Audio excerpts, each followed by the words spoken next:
تو اللہ کریم نے تعارف کروایا کہ اللہ کون ہے. فرمایا اللہ الذی خلق سبع سماوات ومن الارض مثلہن يتنزل الامر بينهن لتعلموا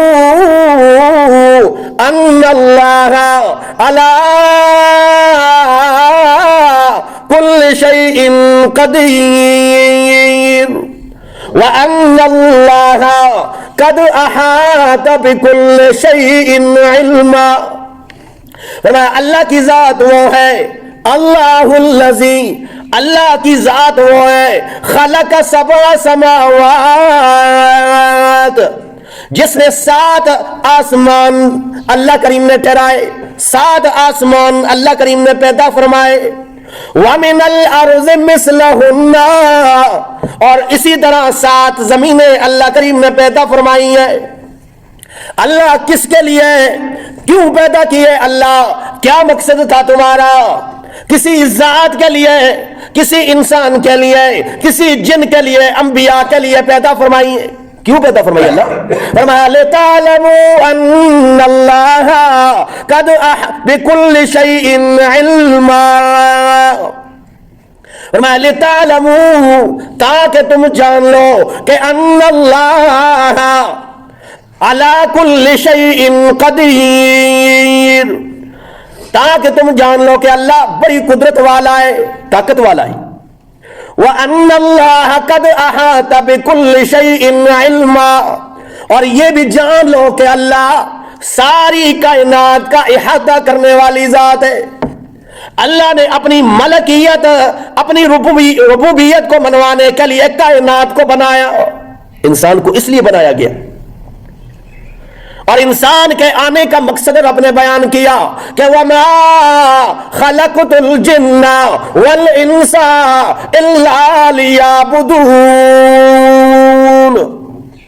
کہ جنوں اور انسانوں کو صرف اپنی عبادت کے لیے پیدا فرمایا گیا، صرف اپنی عبادت کے لیے.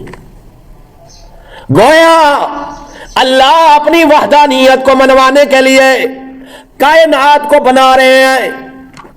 آج ہم مسلمان ہیں تو کلمہ بھی پڑھتے ہیں کہ اللہ کے سوا کوئی الہ نہیں، لا الہ الا اللہ محمد الرسول اللہ، یہ کلمہ ہے. اللہ کے علاوہ کوئی الہ نہیں ہے، کوئی حاجت روا نہیں، کوئی مشکل کشا نہیں، کوئی بگڑیوں کو بنانے والا نہیں. یہ رب نے منوایا. یہ اقرار کرے گا تو اسلام کے دائرے کے اندر آتا ہے. اللہ کے علاوہ کوئی الہ نہیں. تو یہی اللہ کی معرفت ہے، اللہ کے علاوہ کوئی الہ نہیں، اور محمد صلی اللہ علیہ وسلم اللہ کے رسول ہیں. تمام انبیاء علیہ السلام کو بھیجا گیا، یہی دعوت دے کر بھیجا گیا. اللہ کے علاوہ کوئی الہ نہیں ہے، اللہ کے علاوہ کوئی الہ نہیں.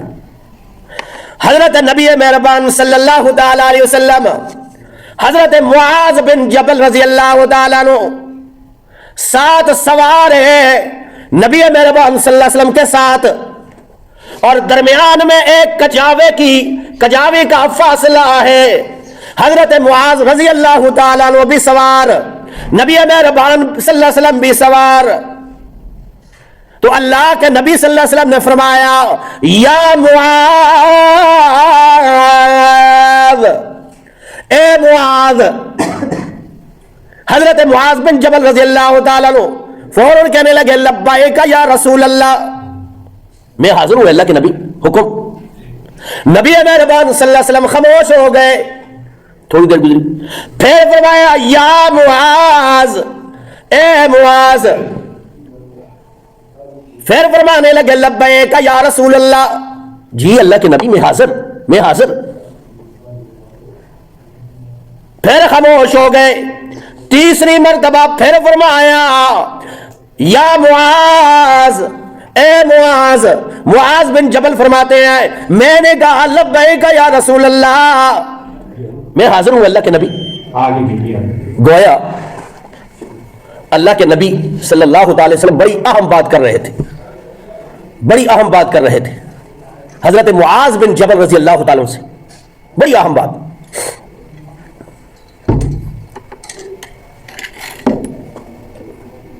صحیح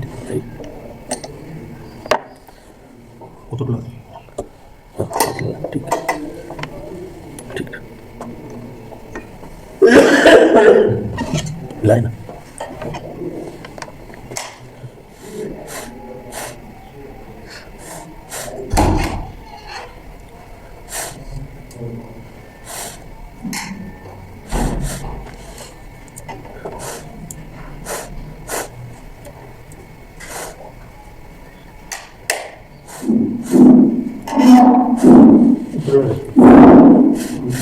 بند کر کے بولا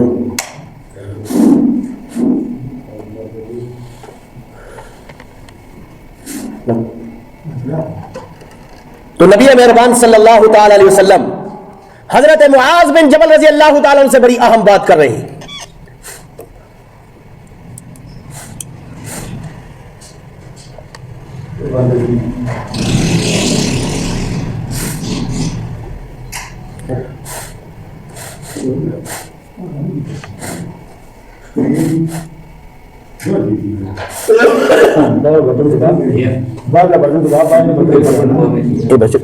جس پاس لگے میں اس کو لائے نا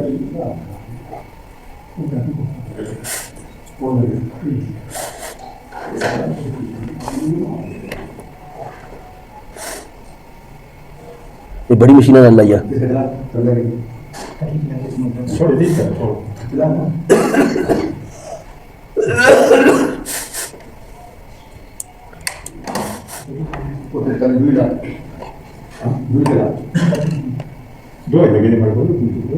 بتلائے نا آن کرے بڑی مشین کو آن کرے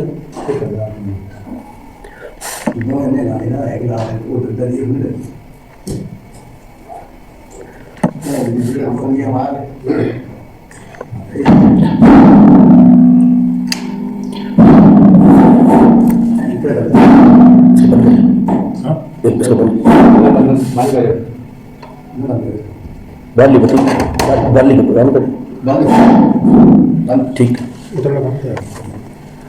تو حضرت معاذ رضی اللہ تعالیٰ عنہ کو نبی مہربان صلی اللہ علیہ وسلم بڑی اہم بات کر رہے ہیں. فرمایا یا معاذ، اے معاذ بن جبل رضی اللہ تعالیٰ عنہ. تو نبی مہربان صلی اللہ تعالیٰ علیہ وسلم نے 3 مرتبہ یا معاذ کا، تو 3 ہی مرتبہ لبیک یا رسول اللہ حضرت معاذ رضی اللہ تعالیٰ عنہ نے فرما دیا. تو نبی مہربان صلی اللہ علیہ وسلم نے فرمایا حل تدری ما حق اللہ علی عبادی. اے معاذ تمہیں کیا معلوم ہے کہ بندے میں اللہ کا کیا حق ہے؟ بندے میں اللہ کا کیا حق ہے آپ کو معلوم ہے؟ حضرت معاذ رضی اللہ تعالیٰ عنہ خاموش ہو گئے. اے اللہ کے نبی مجھے معلوم نہیں ہے. تو اللہ کے نبی صلی اللہ علیہ وسلم نے فرمایا حق اللہ علی عبادہ ان یعبدوہ ولا یشرکوا بہ شیئا.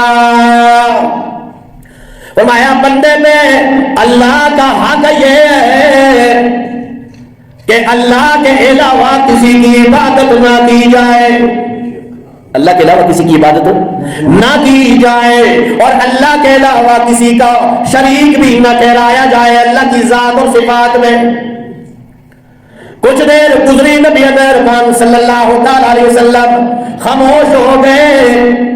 یہ الفاظ مقدسہ کہنے کے بعد کہ بندے پہ حق اللہ کا یہ ہے کہ اللہ کی عبادت کے اندر کسی کو شریک نہ ٹھہرایا جائے، اللہ ہی کی عبادت کی جائے. ہم نے عرض کیا عبادت 3 قسم کی، قول والی عبادت، زبان والی، سوز و پکار، اللہ کے علاوہ کسی کے سامنے نہ کی جائے. بدنی عبادت اللہ کے علاوہ کسی کی نہ کی جائے، رکوع ہے، سجدہ ہے، قیام ہے، قیدا ہے. اور مالی عبادت اللہ کے علاوہ کسی کی نہ کی جائے. نظر و نیاز اللہ کے علاوہ کسی کے نام کی نہ دی جائے. نبی مہربان صلی اللہ علیہ وسلم کچھ دیر خاموش رہے، پھر فرمایا اے معاذ لبیک یا رسول اللہ، اے اللہ کے نبی میں حاضر ہوں. لائٹ لا چھوڑ، لائٹ تھوڑی سلو لائٹ لا چھوڑ. اے اللہ کے نبی میں حاضر ہوں. تو اللہ کے نبی صلی اللہ علیہ وسلم نے فرمایا حل تدری ما حق العباد علی اللہ اذا فعلوا. جب بندہ اللہ کے حق پورے کر چکے کہ اللہ کی ذات کے ساتھ بھی غیر اللہ کو شریک نہ ٹھہرایا، اللہ کی عبادت کرتا رہا، قول کے ساتھ بھی، فعل کے ساتھ بھی، مالی عبادت بھی اللہ کی کرتا رہا، تو بندے کا رب پہ کیا حق ہے؟ رب پر بندے کا کیا حق ہوتا ہے جب وہ اللہ کے حقوق پورے کر چکے ہوتا؟ اللہ کے حق جب پورے کر چکے، اب اللہ پہ کیا حق ہے؟ فرمایا حق العباد علی اللہ ہے اللہ یعذبہم. اب اللہ پہ حق یہ ہے بندے کا کہ اللہ اپنے بندوں پر عذاب نازل نہ کرے. اللہ کا حق کیا ہے کہ اللہ کی عبادت کی جائے، اس کے ساتھ کسی کو شریک نہ ٹھہرایا جائے. اور بندے کا اللہ پہ حق یہ ہے کہ اللہ بندے پہ عذاب نازل نہ کرے. جتنی بھی اقوام گزری ہیں اللہ کریم نے انہیں تباہ و برباد کیا تھا. ان کی وجہ یہ تھی کہ انبیاء علیہ السلام نے جو دعوت دی تھی اللہ کی وحدانیت کی، وہ اسے ماننے والے نہیں تھے. جس طرح حضرت نوح علیہ السلام 950 سال تک اللہ کی وحدانیت بیان کر رہے ہیں اور کہہ رہے ہیں لقد ارسلنا نوحا الى قومه فقال یا قوم اعبدوا اللہ ما لکم من الہ غیرہ. حضرت نوح علیہ السلام اللہ کی وحدانیت بیان کر رہے ہیں کہ اللہ کے علاوہ تمہارا کوئی الہ نہیں، تمہارا مشکل کشا نہیں ہے، تمہاری بگڑیوں کو بنانے والا کوئی نہیں ہے، اللہ کے علاوہ تمہارا الہ نہیں. حضرت ہود علیہ السلام سورہ اعراف میں آتا ہے، اپنی قوم والوں کو دعوت دے رہے ہیں یا قوم اعبدوا اللہ ما لکم من الہ غیرہ. اے میری قوم والو اللہ کی عبادت کرو، اس کے علاوہ تمہارا کوئی الہ نہیں ہے. حضرت صالح علیہ السلام فرما رہے ہیں یا قوم اعبدوا اللہ ما لکم من الہ غیرہ. اے میری قوم والو اللہ کے علاوہ تمہارے نفع نقصان کا مالک کوئی نہیں ہے، تمہاری بگڑیوں کو بنانے والا کوئی نہیں ہے، تمہیں عزت اور ذلت دینے والا کوئی نہیں ہے اللہ کے علاوہ. تمہارا مختار کل کوئی نہیں ہے، تمہارا متصرف امور کوئی نہیں ہے اللہ کے علاوہ. حضرت شعیب علیہ السلام بھی یہی دعوت دے رہے ہیں یا قوم اعبدوا اللہ ما لکم من الہ غیرہ. اے میری قوم والو اللہ کے علاوہ تمہارا کوئی الہ نہیں، کوئی معبود نہیں، اسی کی عبادت کرو. حضرت یوسف علیہ السلام یہ دعوت دے رہے ہیں، لوگ جرم کر کے جیل جاتے ہیں، حضرت یوسف علیہ السلام جرم سے بچنے کے لیے جیل جائے اور وہاں پہ 2 قیدیوں سے ملاقات ہو. انہوں نے خواب سنایا کہ ہم نے خواب میں دیکھا جی سر پہ روٹیوں کا چھاپا اٹھایا ہوا ہے اور پرندے آ کر اس میں سے روٹیاں اٹھا اٹھا کر لے جاتے ہیں. دوسرے نے دیکھا جی میں شراب ڈال کے اپنے مالک کو دے رہے ہیں اور کہا کہ ہم آپ کو دیکھتے ہیں، آپ بڑے اچھے معلوم ہوتے ہیں، نیک معلوم ہوتے ہیں، ہمیں خواب کی تعبیر ذرا بتلائیے. حضرت یوسف علیہ